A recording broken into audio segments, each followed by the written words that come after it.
Hello students, good morning. Welcome to the part 6 of series Photosynthesis in Higher Plant. In this video, we will learn about the dark reaction. Okay, so let's start the topic. Firstly अब देखो light reaction के बारे में हमने पढ़ा था कि light reaction के अंदर अगर हमने लाइट रिएक्शन के अंदर अगर हम देखें तो क्या हुआ था, जो लाइट रिएक्शन है उसके अंदर तीन प्रोडक्ट्स बने थे. ओके, क्या थे? First ATP, second NADPH, third O2. ठीक है, सो फर्स्ट टॉपिक है where are the ATP NADPH are used. Okay, तो देखो जो लाइट रिएक्शन है, लाइट रिएक्शन के अंदर क्या बने थे? ATP, NADPH and O2. Okay, so इसमें से क्या होता है, जो O2 होता है वो डिफ्यूज आउट हो जाता है from the chloroplast into the atmosphere. Okay, O2 क्या हुआ? Diffuse out from the chloroplast. अगर हम स्ट्रक्चर देखें किसका? क्लोरोप्लास्ट का. ठीक है, क्लोरोप्लास्ट के किस पार्ट के अंदर लाइट रिएक्शन हुई थी? In the grana. Okay, and grana के अंदर ही क्या हुआ था? वाटर स्प्लिटिंग हुई थी, जिसका प्रोडक्ट क्या था? एक O2. ठीक है, तो ये जो O2 है यहां से डिफ्यूज आउट हो जाता है into the atmosphere. Okay, and जो बचे हुए दो प्रोडक्ट है ATP and NADPH. ATP and NADPH are used to drive the process of synthesis sugar या फिर फूड. जो फूड है, प्लांट्स का जो फूड है उसको सिंथेसिस के अंदर, या फिर शुगर को हम और भी बोल सकते हैं कि कार्बोहाइड्रेट. कार्बोहाइड्रेट के सिंथेसिस में किसका यूज होता है? ATP एंड NADPH का. ठीक है, अब हमने बोला कि जो ATP एंड NADPH है वो यूज होंगे in the synthesis of food या फिर मोलिक्युलरली शुगर या फिर कार्बोहाइड्रेट. ओके, अब देखो ये जो ATP एंड NADPH है सिंथेसाइज कहाँ हुए हैं? ग्रेना के अंदर. ठीक है, ग्रेना जहां पर क्या हुई है? Light reaction. अगर हम बात करें कि जो सिंथेसिस ऑफ द फूड है या शुगर है वो होता कहां पर है? स्ट्रोमा के अंदर. ठीक है, स्ट्रोमा के अंदर. तो इसके लिए क्या हो गया, जो ATP एंड NADPH है वो सिंपली डिफ्यूज आउट होंगे from the grana into the stroma to drive the process of synthesis carbohydrate. Understand? अब देखो this is the biosynthetic phase of photosynthesis. कौन सी बायोसिंथेटिक फेज है? सिंथेसिस ऑफ शुगर या फिर carbohydrate. Okay, so this is the biosynthetic phase of the photosynthesis. ठीक है, and इसी को हम किस नाम से बोलते हैं? Dark reaction. तो सिंपली हम बोल सकते हैं कि जो फोटोसिंथेसिस है वो सिंपली दो पार्ट में होता है. पहला लाइट रिएक्शन एंड दूसरा dark reaction. Okay, and light reaction के बारे में कंप्लीटली इन डिटेल हमने प्रीवियस वीडियो में पढ़ा है. अब इस वीडियो में हम किसके बारे में पढ़ेंगे? डार्क रिएक्शन के बारे में. अंडरस्टैंड? तो देखो जो डार्क रिएक्शन है कहां पर हुई? अभी हमने पढ़ा स्ट्रोमा के अंदर. ठीक है, एंड इसी डार्क रिएक्शन को क्या बोलते हैं? ब्लैकमैन्स रिएक्शन या फिर bio synthetic phase of the photosynthesis. And एक और नाम से बोलते हैं it is a reductive phase of the photosynthesis या फिर reductive step of the photosynthesis. Why? Because in the dark reaction, dark reaction के अंदर होता क्या है?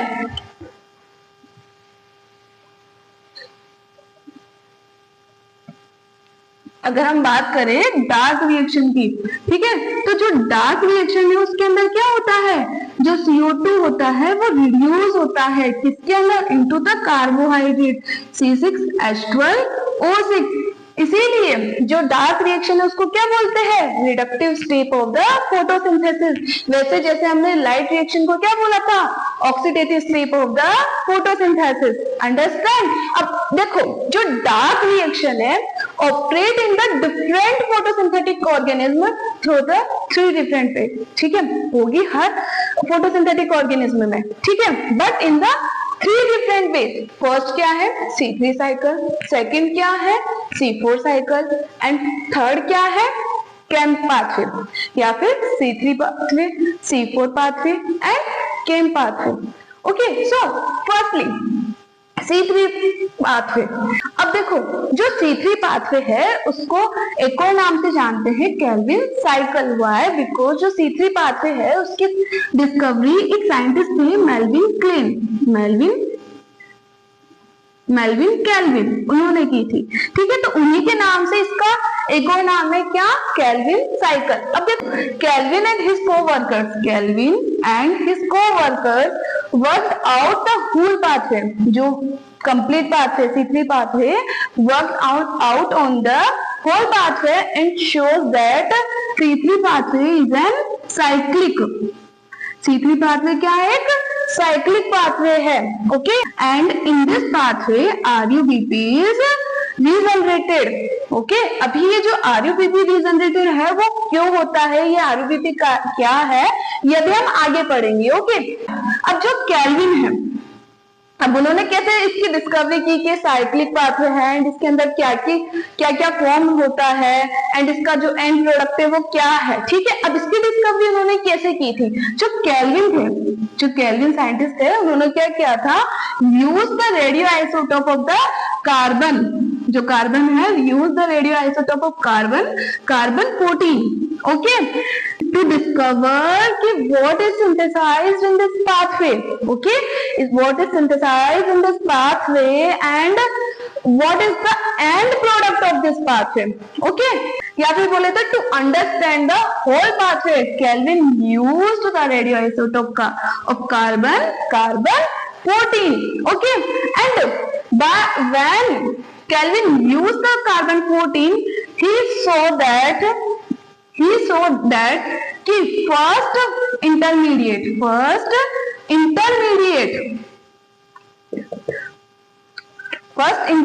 of this pathway is a phosphoglycerate। क्या है, phosphoglycerate या फिर 3-phosphoglycerate या 3-phosphoglyceric acid। Okay, so on the basis of the first intermediate या on the basis of the first product of this cycle, Kelvin named this cycle as a C3 cycle। Okay, तो अगर आपसे कोई पूछे कि why the Kelvin cycle is known as the C3 cycle, then what you will answer? You will answer that कि first product of this cycle is the 3-phosphoglyceric acid. That's why this cycle is known as the C3 cycle. Okay, understand? Next है Calvin cycle can be describe in the 3 steps. Okay, जो Calvin cycle है हमने start किया था Calvin cycle. ठीक है, ये जो केल्विन साइकिल है can be describe in the 3 steps. First carboxylation, second reduction and third regeneration. Okay, so first step carboxylation. Carboxylation के नेम में अगर आप समझो का सिंपल मीनिंग क्या है कि कोई भी कंपाउंड होगा, फॉर एग्जांपल कंपाउंड ए है, ठीक है, जो कोई भी कंपाउंड होगा उसका क्या होगा, कार्बोक्सिलेशन, मतलब उसके अंदर क्या बाइंड होगा, CO2 बाइंड होगा एंड एक नए कंपाउंड का क्या होगा, फॉर्मेशन होगा, जो सबस्ट्रेट होगा। ठीक है, ए क्या है, सबस्ट्रेट, तो ये जो सबस्ट्रेट है इसके अंदर क्या बाइंड होगा, CO2 एंड किसके अंदर कन्वर्ट हो जाएगा, कोई अनदर कंपाउंड प्रोडक्ट B के अंदर कन्वर्ट हो जाएगा। ठीक है, तो देखो जो केल्विन साइकिल है, केल्विन साइकिल के अंदर जो कार्बोक्सिलेशन स्टेप है वो क्या होता है, carboxylation step is the most crucial step. क्या है, most crucial step of the kelvin cycle है। अब इसको हमने मोस्ट क्रूशियल क्यों बोला है, बिकॉज इसके अंदर सबसे पहले जो CO2 का क्या होता है, फर्स्ट CO2 फिक्सेशन होता है एंड इसी के ऊपर डिपेंड करता है आगे का कंप्लीट साइकिल, इसीलिए इसको क्या बोलते हैं, most crucial step of the Calvin cycle. इसके बाद में इस केल्विन साइकिल के इस कार्बोक्सिलेशन स्टेप के अंदर क्या होगा कि जो CO2 है, CO2 का फिक्सेशन होगा एंड एक स्टेबल इंटरमीडिएट का फॉर्मेशन होगा,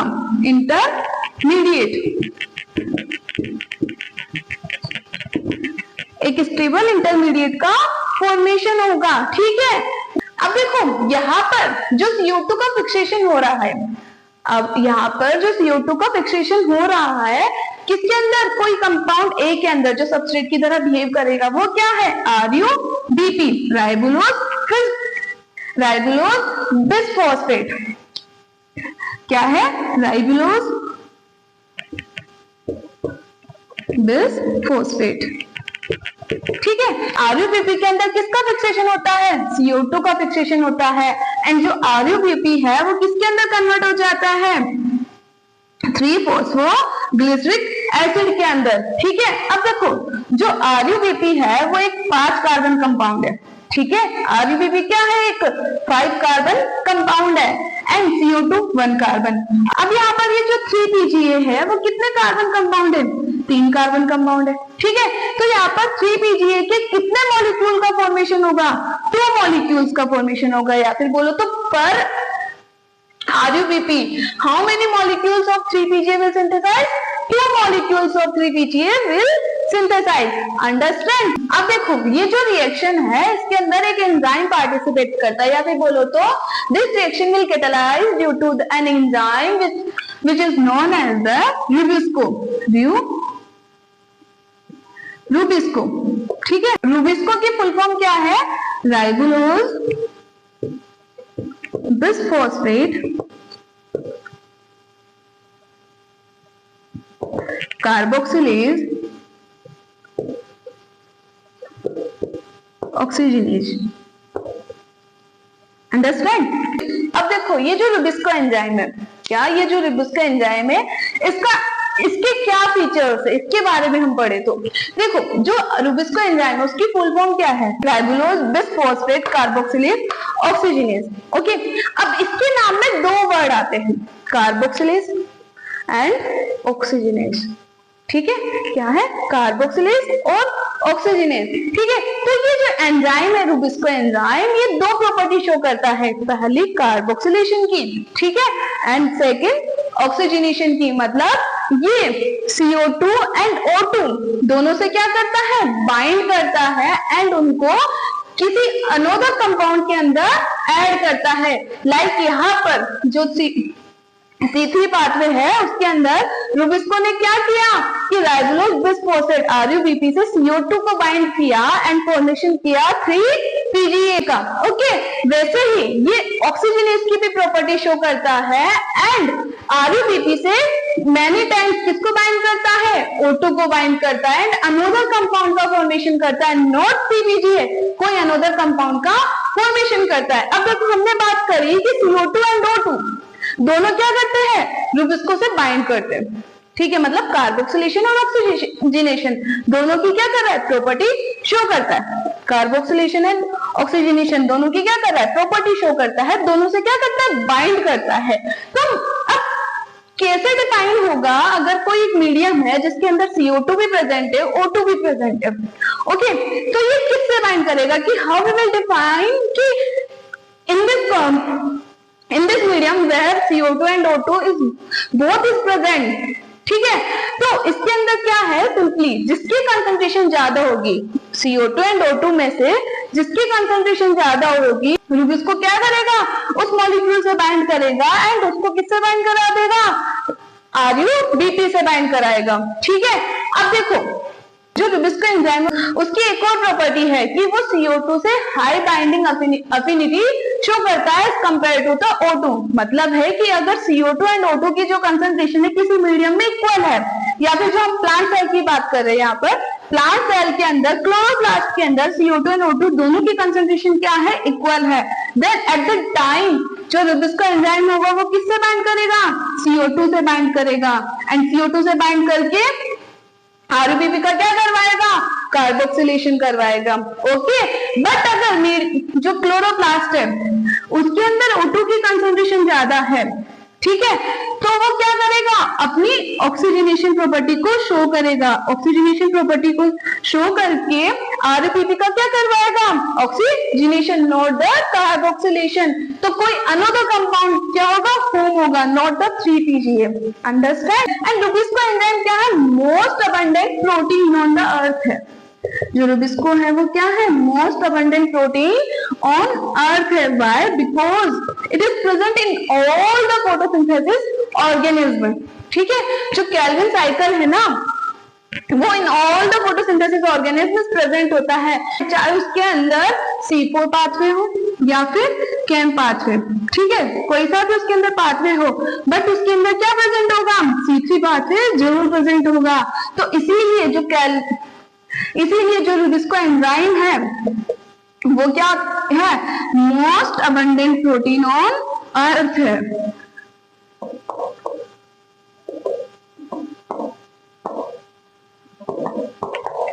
अंडरस्टैंड।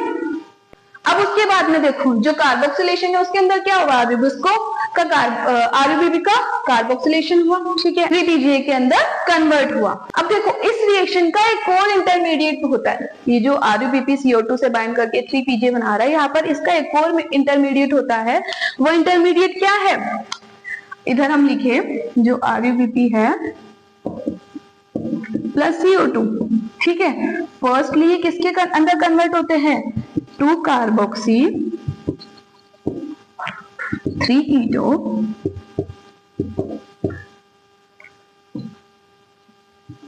अरेबिनिटोल 1,5 bis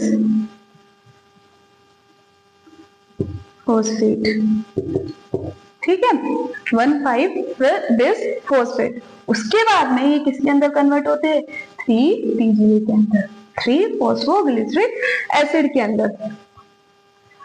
ओके, ये जो इंटरमीडिएट है 2 कार्बोक्सी 3 कीटो अरेबिनिटोल 1,5 bis फॉस्फेट, ये क्या है, 6 कार्बन कंपाउंड है।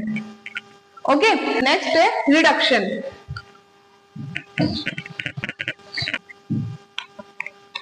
सेकंड क्या है, रिडक्शन। अब देखो रिडक्शन में क्या होता है कि there are a series of reaction which is used to form the glucose, okay। अब ये सीरीज ऑफ रिएक्शन होती है, इसके अंदर ATP and NADPH plus H+ का यूज होता है, ठीक है।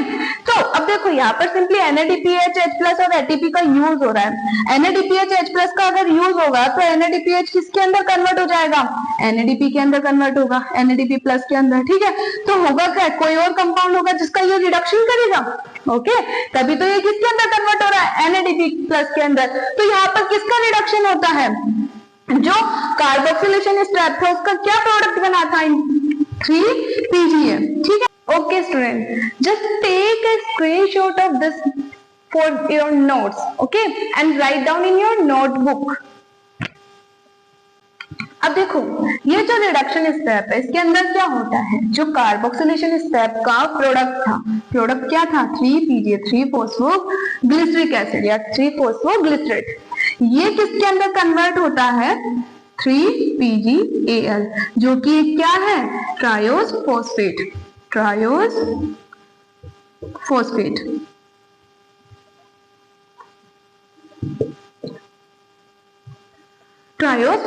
ठीक है। अब देखो ये क्या है, रिडक्शन स्टेप है, तो यहाँ पर क्या हो रहा है, 3PGA का रिडक्शन हो रहा है, किसके अंदर, 3PGAl के अंदर, ठीक है, with the help of ATP and NADPH H+, okay, understand. इसके बाद में क्या होता है, ये जो 3PGAl है इससे किसका फॉर्मेशन होता है, सुक्रोज का या फिर स्टार्च या कार्बोहाइड्रेट शुगर, ठीक है, उनका क्या होता है, फॉर्मेशन होता है।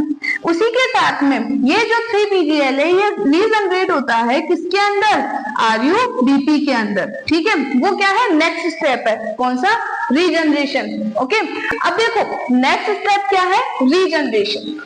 नेक्स्ट स्टेप क्या है, रीजनरेशन। इसके अंदर अगर हम कंप्लीट एक साइकिल ड्रॉ करें जो अभी तक हमने पढ़ा है रिडक्शन स्टेप तक, ठीक है, तो उसके अंदर सबसे पहले क्या हुआ था, जो RUBP उसका क्या हुआ था, कार्बोक्सिलेशन, ठीक है, उसका कार्बोक्सिलेशन हुआ था, एंड कार्बोक्सिलेशन एंड वो किसके अंदर कन्वर्ट हुआ था सबसे पहले 3-PGA के अंदर, जो कि क्या है 3 कार्बन कंपाउंड है। एंड जो RUBP है वो क्या है 5 कार्बन कंपाउंड है। यहाँ पर क्या आया था एटमॉस्फेयर से CO2 आई थी। एंड एंजाइम इन्वॉल्व हुआ था रुबिस्को। ठीक है, इसके बाद में जो 3-PGA है वो किसके अंदर कन्वर्ट हो रहा है 3-PGAL के अंदर, जो कि एक क्या है ट्रायोस फॉस्फेट।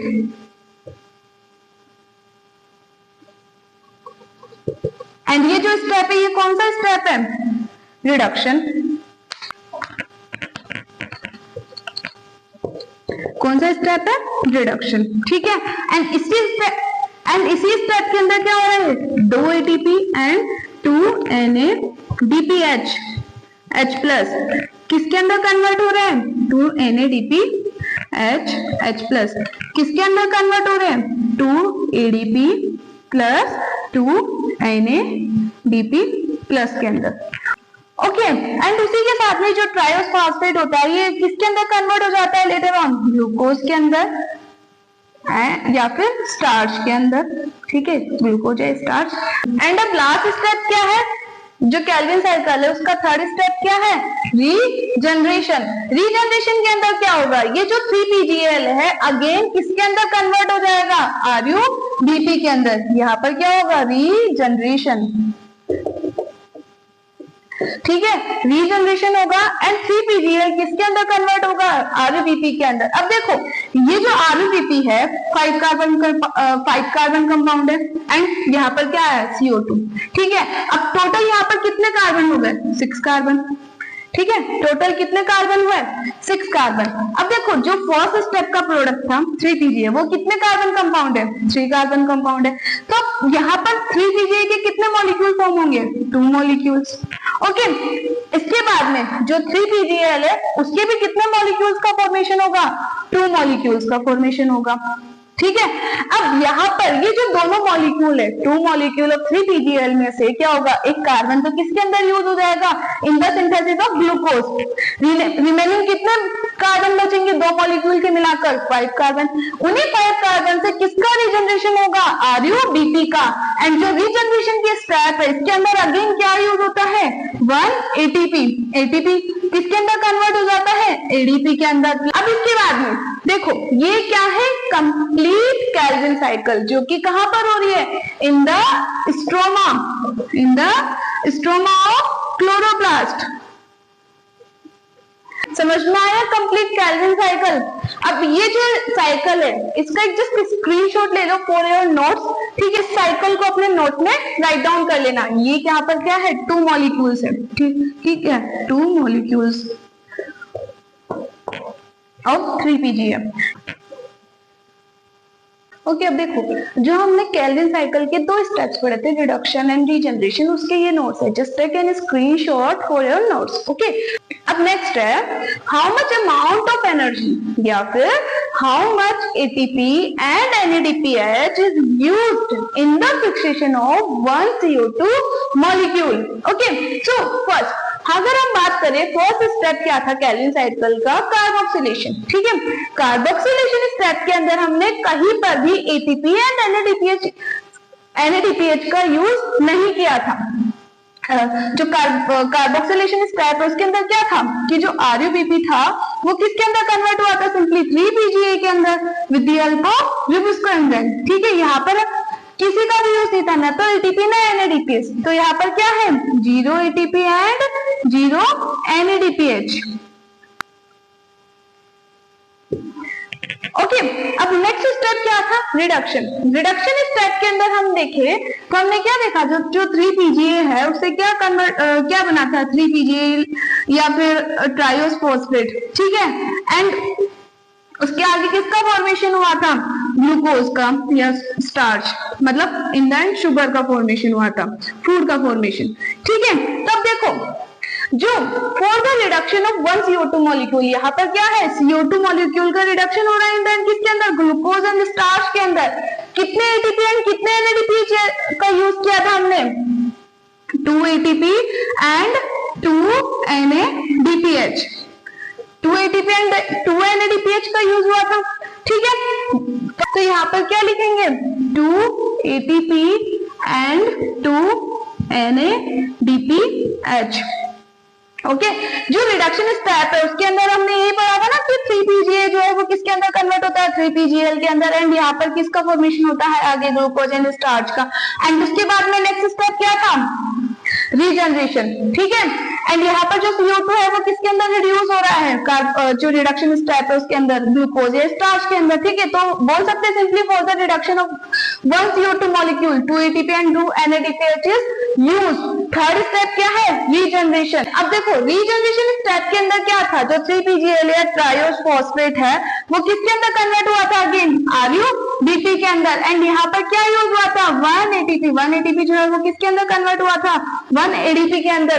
तो रीजनरेशन स्टेप के अंदर कितने ATP का यूज हुआ है, 1 ATP का। अगर हम टोटल करें कि total how many ATP and how many NADPH is used for the reduction of 1 CO2 molecule, then it will be 3 ATP and 2 NADPH, 3 ATP and 2 NADPH molecule। okay, अब देखो for the formation of the glucose या फिर 1 molecule of glucose, 1 molecule of glucose plant required 6 CO2, 6 molecule of CO2। okay, so total amount of ATP and NADPH used in the formation of 1 molecule of glucose will be, देखो जो input है, अगर हम यहाँ पे एक simple एक table की फॉर्म में इसको समझे, इनपुट एंड आउटपुट, मतलब फोटोसिंथेसिस की जो डार्क रिएक्शन है उसके अंदर क्या इनपुट है क्या आउटपुट है। तो देखो इनपुट क्या है, 6 CO2 जो कि रिड्यूस होकर किसके अंदर कन्वर्ट हो रहा है, C6H12O6 के अंदर। ओके, अब for the 1 CO2 2 NADPH is used, तो for the 6 CO2 how many, 12 NADPH। ठीक है, जो किसके अंदर कन्वर्ट हो जाएंगे, 12 NADP प्लस के अंदर, 12 NADP प्लस में। उसके अलावा for the 1 CO2 3 ATP is used, then for the 6 CO2 how many, 18 ATP, 18 ATP is used and 18 ATP will convert into 18 ADP। okay, so for the formation of 1 glucose molecule, for the formation of 1 glucose molecule in the Calvin cycle how many ATP and NADPH, 12 NADPH and 18 ATP will used। understand, just take a screenshot of this for your notes।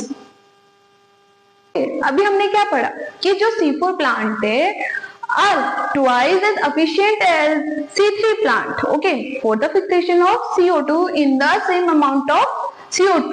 okay, मतलब कि for the same amount of CO2 जो C4 plant है वो क्या कर रहे, क्या है, ज्यादा एफिशिएंट है for the CO2 fixation।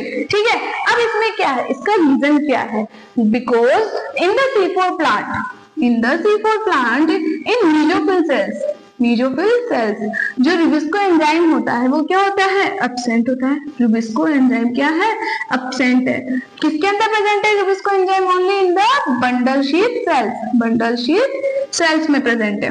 Okay, and यही एक रीजन भी होगा जो अभी हम पढ़ेंगे कि in the C4 plant why the photo respiration is absent. Okay, अब देखो रुबिस्को एंजाइम कहाँ प्रेजेंट है, only in the bundle sheath sales, Rubisco enzyme present है। ठीक है, अब जो मेसोफिल सेल्स है उसके अंदर क्या है, रुबिस्को एंजाइम एब्सेंट है। तो यहाँ पर फॉर द CO2 फिक्सेशन जो कि प्राइमरी CO2 फिक्सेशन है वो कहाँ पर होता है, मेसोफिल सेल्स के अंदर। तो मेसोफिल सेल्स के अंदर क्या प्रेजेंट है for the primary CO2 fixation,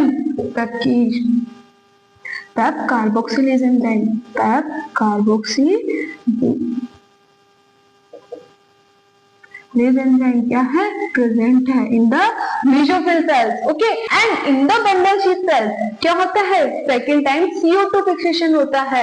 and यहाँ पर अब रुबिस्को जो एंजाइम है बंडल शीथ सेल के अंदर क्या करता है, ओनली कार्बोक्सिलेज प्रॉपर्टी को शो करता है। Why, because in the bundle sheath cells जो CO2 कंसंट्रेशन होती है ना वो मच हायर है, much higher as compare to the O2 concentration.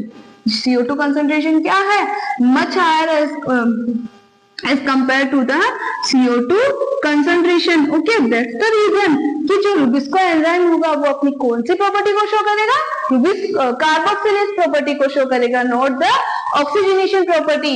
Okay, उसके बाद में नेक्स्ट है जो C4 प्लांट है can tolerate the high temperature and high light intensity. High temperature and high light intensity. Mind में क्वेश्चन आता है why they can tolerate the high light intensity and high temperature. Okay, simple meaning इसका कि जो C4 plant है ना उसके अंदर कुछ एंजाइम्स है लाइक द जो मेसोफिल सेल्स के अंदर CO2 फिक्सेशन में हेल्प कर रहे हैं, PEP carboxylase and maleate dehydrogenase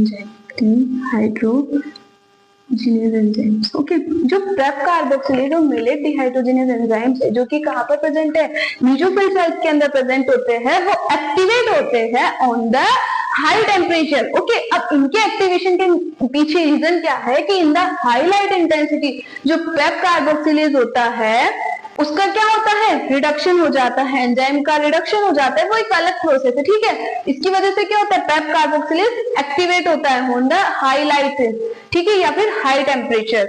and in the dark या फिर इन द लो टेम्परेचर जो पेप कार्बोक्सिलेज होता है उसका क्या हो जाता है, ऑक्सीडेशन हो जाता है. इसकी वजह से वो क्या होता है, इनएक्टिव हो जाता है. तो C4 प्लांट क्या है, हाई टेम्परेचर के लिए हाई टेम्परेचर पर ही क्या करेंगे, काम करेंगे. सेम क्या होता है, मेलेट डिहाइड्रोजिनेज जो एंजाइम होता है उसका क्या होता है, phosphorylation and dephosphorylation at the high light for their activation. Okay, understand कि रीजन क्या है कि why the C4 plant are active in the high light intensity या हाई टेम्परेचर. Okay, understand. ये है complete special features of the C4 plant. Just take a screenshot, okay, and draw this diagram in your notebook.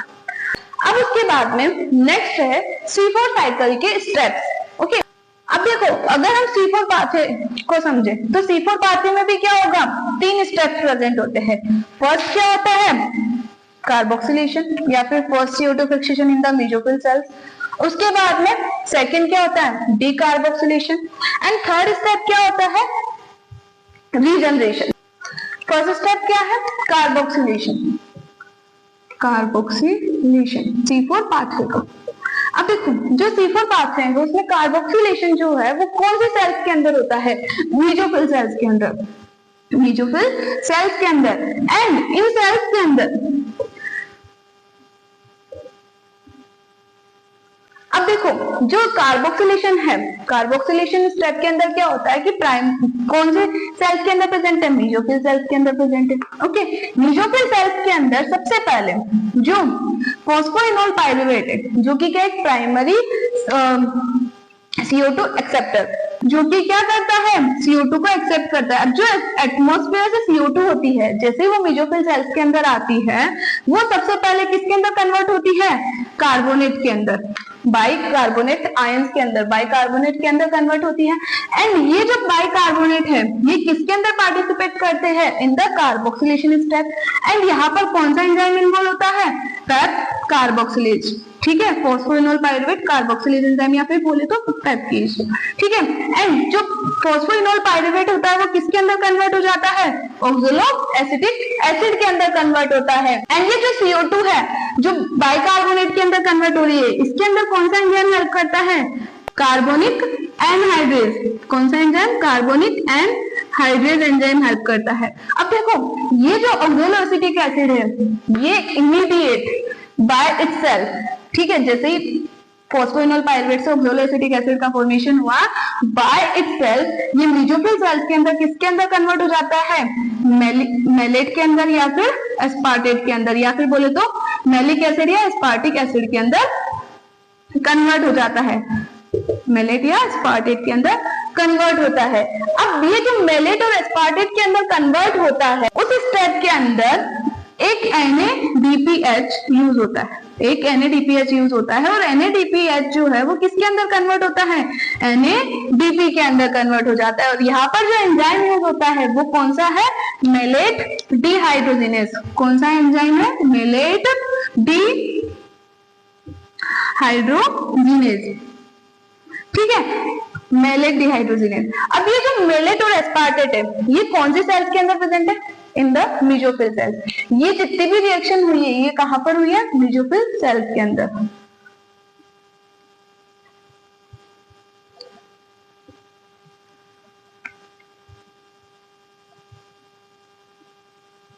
अब देखो जो ये maleate और aspartate है mesophyll cells से किसके अंदर मूव करते हैं, बंडल शीथ सेल्स के अंदर, बंडल शीथ सेल्स के अंदर ये मूव करते हैं।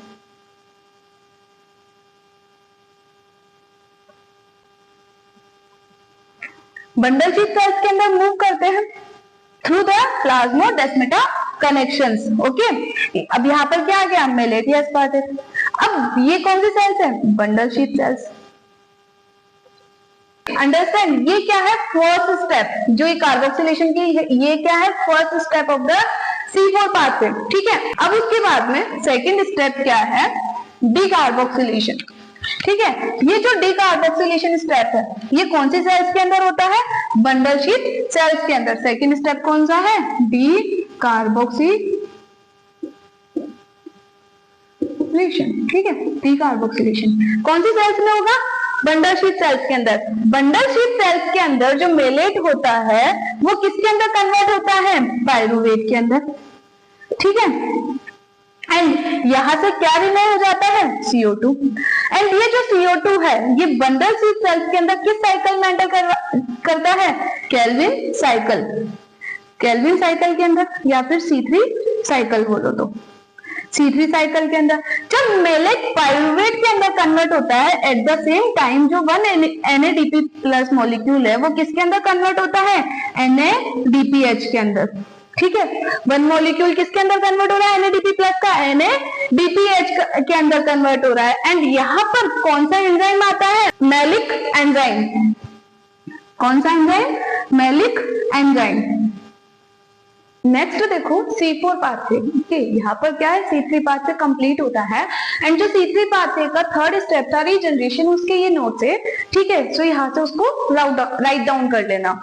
अब देखो जो C4 पाथवे है, ठीक है, C4 pathway are present in those plant which are adapted to the dry tropical region. जो ट्रॉपिकल रीजन है, ड्राई ट्रॉपिकल रीजन है उनके लिए अडेप्टेड है, ठीक है। एंड जिन प्लांट्स के अंदर C4 पाथवे प्रेजेंट होता है उन्हीं प्लांट्स को क्या बोलते हैं, C4 plants. For example sugar cane, maize, sorghum, amaranthus, okay, etcetera etcetera. Next है special features of the C4 plant, ठीक है। अभी हमने बोला कि plants which are adapted to the dry tropical regions, okay, उन्हीं में क्या होता है, C4 पाथवे प्रेजेंट होता है। तो कुछ तो उसके अंदर क्या होगा, स्पेसिफिक फीचर्स होंगे, मतलब स्पेशल फीचर्स इन प्लांट के अंदर प्रेजेंट होंगे, तभी उनके अंदर क्या है, C4 पाथवे प्रेजेंट है, ओके। जो फर्स्ट स्पेशल फीचर है ऑफ द C4 प्लांट उसके अंदर क्या है कि in their leaves, in the leaves of the C4 plant Cranch anatomy is present, Cranch anatomy present होती है। अब ये क्रेंच एनाटमी से मतलब क्या है, देखो जो क्रेंच एनाटमी है उससे क्या मतलब है, in the leaf, okay, in the leaf of C4 plant two types of the cells are present, two types of the cells are present. First mesophyll cells and second bundle sheath cells, bundle sheath cells। देखिए ये जो mesophyll cells and bundle sheath sales है ये special arrangement के अंदर क्या होती है, स्पेशल स्ट्रक्चर के अंदर क्या होती है, प्रेजेंट होती है in the leaves of the C4 plant, ठीक है। अब ये स्पेशली कैसे अरेंज होती है, देखो जो C4 प्लांट की लीव्स है,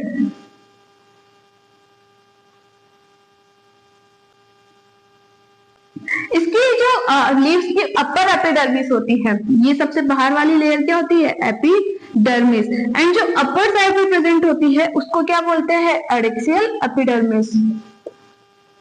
एंड जो लोअर सरफेस पर एपिडर्मिस प्रेजेंट है, आउटर मोस्ट लेयर है, ठीक है, एपिडर्मिस क्या है, लीफ की आउटर मोस्ट लेयर, एंड जो लोअर सरफेस पर प्रेजेंट एपिडर्मिस उसको क्या बोलते हैं, अबैक्सियल एपिडर्मिस।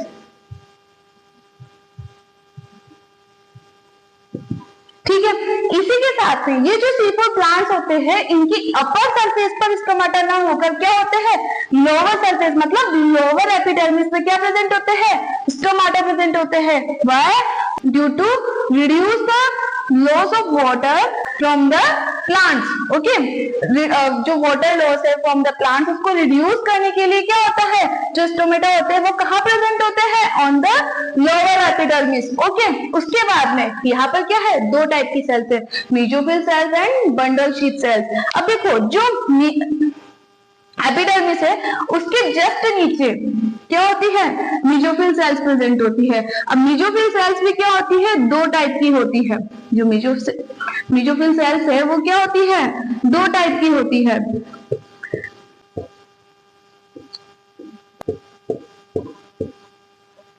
देखो मेसोफिल सेल्स क्या होती है, दो टाइप की होती है। फर्स्ट जो ये इलोंगेटेड है, सिलेंड्रिकल इन शेप है, वो कौन सी होती है, पैलिसेड मेसोफिल्स।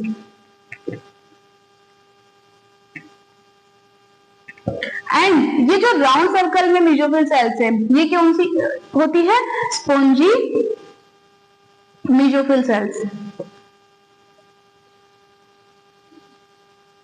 ठीक है, दो टाइप की मेसोफिल सेल्स है, पैलिसेड और स्पॉन्जी।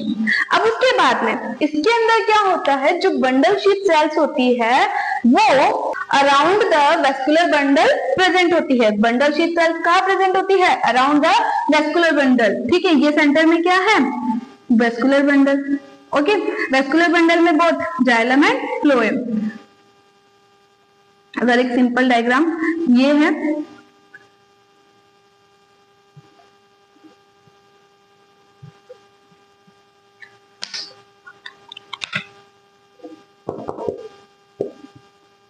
एंड फ्लोएम, एंड इसके चारों तरफ इन द मेनी लेयर्स क्या प्रेजेंट है, बंडल शीथ सेल्स प्रेजेंट है।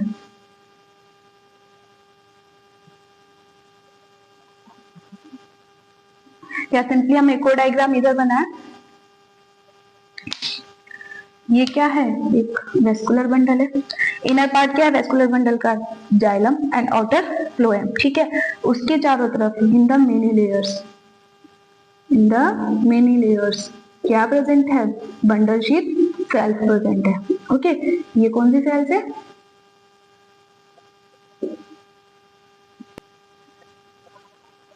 बंडल शीथ सेल्स है। ओके, ये क्या है, स्टोमेटा। स्टोमेटा के जस्ट बाहर ये जो कैविटी है ये क्या होगी, सब स्टोमेटल कैविटी,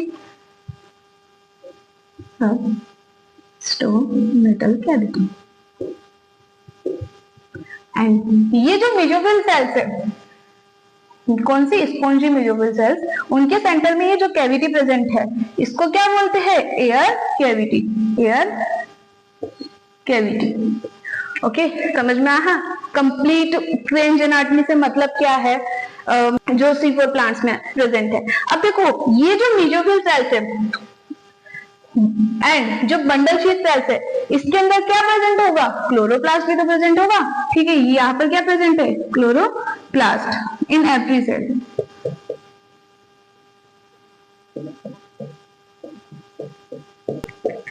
और इसी तरह मेसोफिल सेल्स की तरह ही कौन से सेल्स के अंदर, बंडल शीथ सेल्स के अंदर भी क्या प्रेजेंट है, क्लोरोप्लास्ट प्रेजेंट है। बट यहाँ पर एक डिफरेंस है between the chloroplast present in the mesophyll sales and bundle sheath cells. या फिर we can say that in the C4 plants dimorphic chloroplast is present. Which chloroplast? इसका मतलब क्या है डाइमॉर्फिक क्लोरोप्लास्ट का, कि जो मेसोफिल सेल्स है, मेसोफिल सेल्स का जो क्लोरोप्लास्ट है वो कैसा होता है, ग्रेनल, मतलब उसके अंदर क्या प्रेजेंट होते हैं, ग्रेना प्रेजेंट होते हैं। एंड जो बंडल शीथ सेल्स है उनका जो क्लोरोप्लास्ट होता है वो कैसा होता है, ए ग्रेनल। ए ग्रेनल से मतलब है कि उनके अंदर क्लोरोप्लास्ट के अंदर जो है ग्रेना एब्सेंट है, अंडरस्टैंड। उसके अलावा जो सेकंड डिफरेंस है वो क्या है, जो मेसोफिल सेल्स है, मेसोफिल सेल्स के अंदर जो क्लोरोप्लास्ट है, मेसोफिल सेल्स के अंदर वो क्या है, स्मॉल इन साइज भी है, ठीक है। एंड बंडल शीथ सेल्स के अंदर जो क्लोरोप्लास्ट है वो क्या है, लार्ज इन साइज है, ओके। अब इसके अलावा क्रेंज एनाटॉमी के अंदर बंडल शीथ सेल्स है, जो क्रेंज एनाटॉमी है, अगर उसके और फीचर्स पढ़े जो तो उसके अंदर जो बंडल शीथ सेल्स होती है एंड जो मेसोफिल सेल्स होती है वो interconnected by the plasmodesmata connections, okay. यहाँ पर हमने बोला कि दो टाइप की सेल्स है, mesophyll cells and bundle sheath sales. अब ये सेल्स प्रेजेंट ही क्यों है, ठीक है, वही क्या है, नेक्स्ट फीचर है ऑफ द C4 प्लांट कि in the C4 plant two types of the cells is present, mesophyll cells and bundle sheath cells. And in the mesophyll sales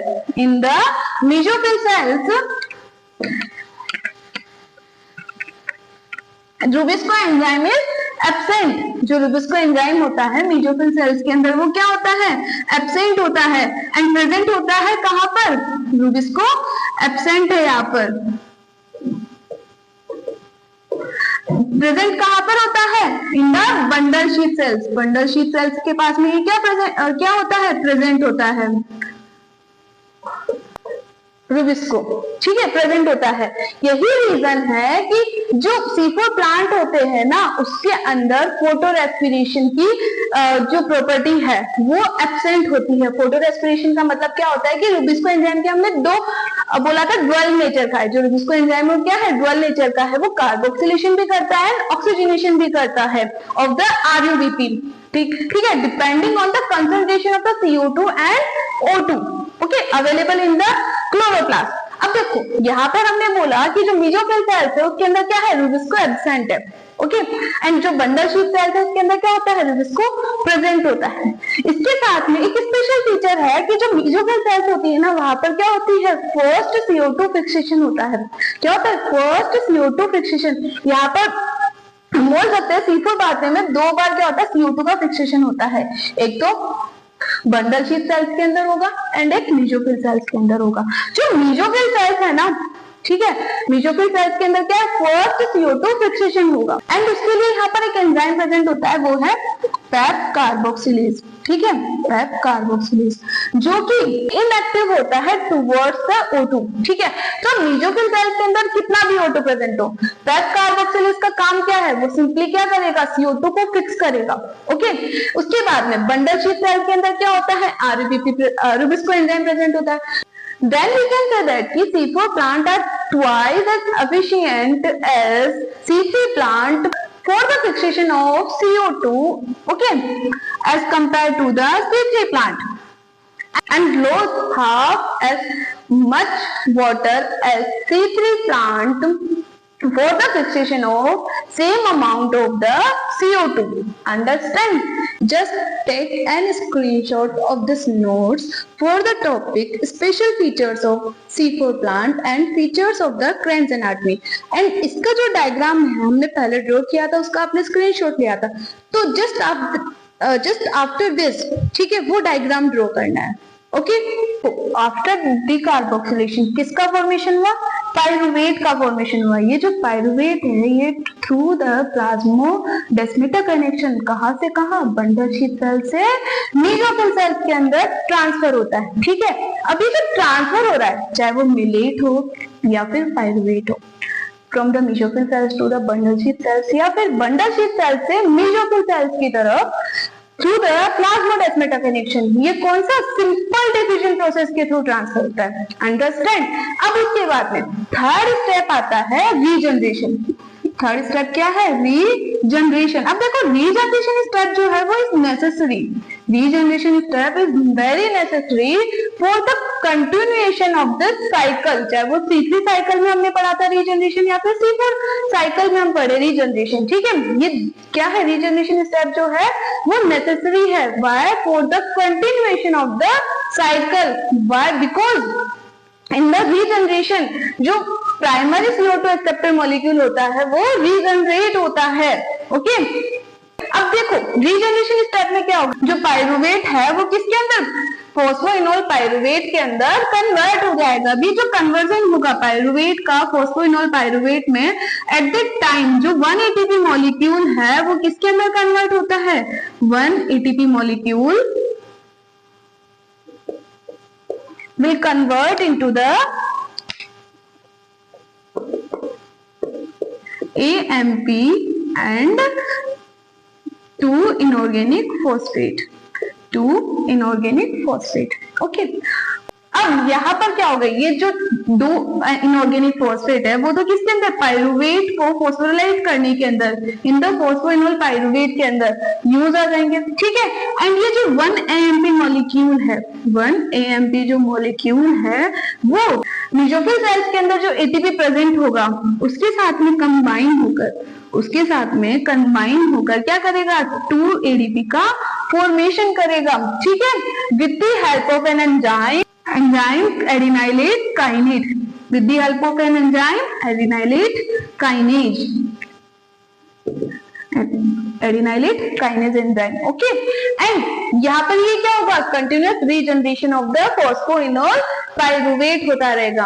अब देखो ये जो पायरुवेट है, फोस्फोइनोल पायरुवेट के अंदर जब कन्वर्ट होता है तो उस टाइम पर एक एंजाइम काम आता है, वो कौन सा है, phosphoenol pyruvate dikinase. Which enzyme, phosphoenol pyruvate